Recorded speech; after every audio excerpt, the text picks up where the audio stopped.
অন্য ধর্মের একজন লোক লিখেছে, ইসরায়েল কেন এত সময় নিচ্ছে? কি নোংরা কথা! তারা এটাকে উস্কানি দিচ্ছে। আজকে যারা এরকম আগুন লাগাচ্ছেন ক্ষমা করে না, তারা কাউকে ক্ষমা করে না, ক্ষমা আপনারাও পাবেন না। কাজেই এটা এখনই স্টপ হতে হবে, এখনই। প্রিয় বন্ধুরা, আমরা এখন এখান থেকে মিছিল নিয়ে যাব। আপনাদের যারা রক্তক্ষরণ হচ্ছে, আপনারা যে কথাগুলো বলবেন যৌক্তিক কথা বলবেন, যেন আপনারা জানেন যে আমরা অলরেডি আমাদের দেশ একটা অন্তর্বর্তীকালীন সরকারের মধ্যে চলছি, যেন সরকার কোনো বিব্রত না হয়। এবং সরকারের কাছে আমরা আবেদন করবো, অবশ্যই টার্ম যাবে না, ইসরায়েলি প্রোডাক্ট আমরা ব্যবহার করবো না, এবং ইসরায়েলের সাথে যোগসূত্রে যারা আছে তাদের প্রোডাক্ট আমরা বন্ধ করে দেবো। এই যে আমাদের আহ্বান, সরকারকে আমরা বলবো আপনি অবশ্যই এর তীব্র নিন্দা জ্ঞাপন করে আপনি ট্রাম্প সরকারকে বলবেন, জাতিসংঘকে বলবেন, ইসরায়েলকে বলবেন, আর যারা এটাকে মদত দিচ্ছে সবাইকে বলতে হবে। আজকে যদি মুসলিম বিশ্ব হোক না কেন, আপনারা জানেন যে আফগানিস্তান নামে একটা পাহাড় পাথরের বিষয় বলেন বাইরে। এটা হচ্ছে নৈতিক শক্তি, এটা হচ্ছে ঐক্যবদ্ধতা, এটা হচ্ছে ইমানের জোর।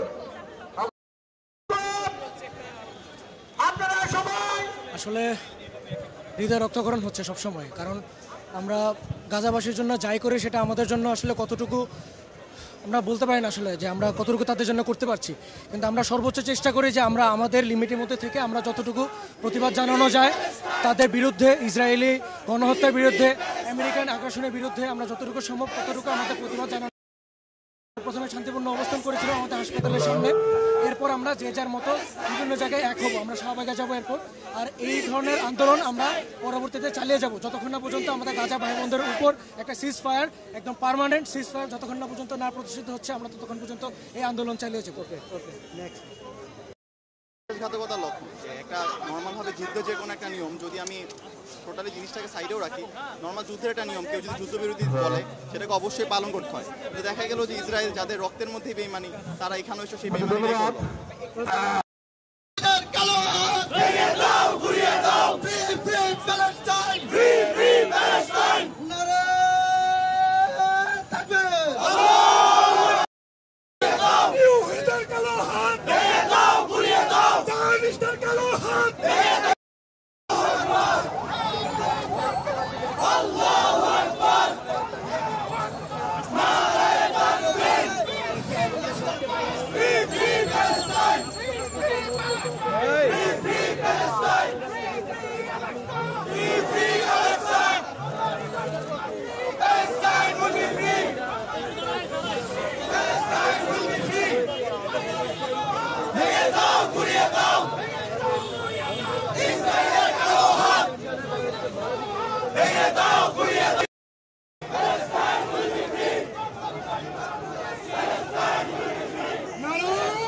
সবগুলো বর্জন করেই শিক্ষার্থীরা আজকে রাস্তায় নেমেছেন এবং তারা প্যালেস্টাইনের পক্ষে বিভিন্ন ধরনের স্লোগান তারা দিচ্ছেন।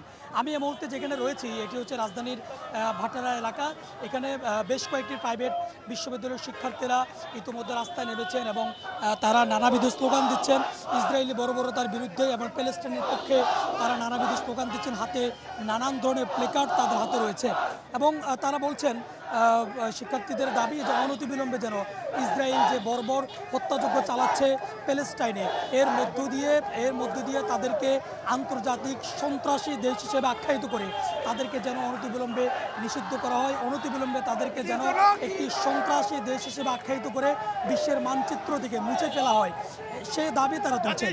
এবং সেই দাবির প্রেক্ষিতে বিশ্বের সকল দেশকে একত্রিত হয়ে যেন তারা এ ধরনের কর্মসূচি গ্রহণ করে সেই দাবি দাবি তারা তুলছেন এবং বিশেষ করে মুসলিম দেশগুলোকে একত্রিত হয়ে প্যালেস্টাইনের পক্ষে অবস্থান নেওয়ার কথা তারা বলছেন। পাশাপাশি ইসরায়েলের যে বর্বরতা, সে বর্বরতার নিন্দা জানিয়ে ইসরায়েলকে কঠিন এবং কঠোরতর জবাব দেওয়ার জন্য তারা আহ্বান জানাচ্ছেন মুসলিম দেশগুলোকে।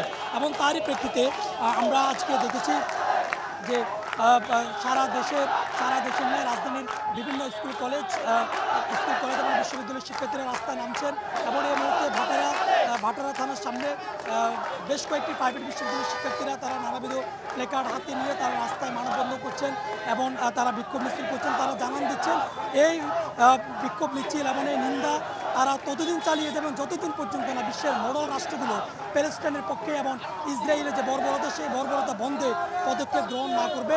তাদের বিক্ষোভ কর্মসূচি চলছে এবং সেটি চলতে থাকবে।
আবারও আমরা দাবি জানাবো আমাদের সরকারের প্রতি, মুসলিম সংখ্যাগরিষ্ঠ দেশ এই বাংলাদেশ, ওলিয়া উলিয়া দেশ এই বাংলাদেশ, এই বাংলাদেশের জনগণ আমরাও তার একটা পার্ট। আমাদের পক্ষ থেকে আজকে আনুষ্ঠানিকভাবে আমাদের সরকারের প্রতি আহ্বান জানাচ্ছি, আমাদের সরকারের পক্ষ থেকে যেন আনুষ্ঠানিকভাবে এই হত্যাযজ্ঞের প্রতিবাদ জানানো হয়।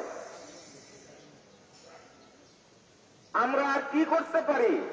আমার তো মন চায় এখানে হামাগুড়ি দিয়ে আমি কান্না করি। আমার অসহায় মুসলমান ভাই বোনদের জন্য আমরা কিছুই করতে পারছি না। আমরা অন্তত পক্ষে আমাদের পক্ষ থেকে এই সংহতি সমাবেশের মাধ্যমে আমরা তাদের প্রতি সমবেদনা জানাতে চাই এবং মহান রবের প্রতি আমরা আবদার জানাতে চাই যেন আল্লাহ এই জালিমদেরকে ধ্বংস করেন এবং এই মজলুম যে জনতা তাদেরকে যেন আল্লাহ রহম করেন। ওয়ালটন আবারও মিলিনিয়ার অফারে ওয়ালটন ফ্রিজ কিনে আপনিও হয়ে যেতে পারেন মিলিয়নিয়ার।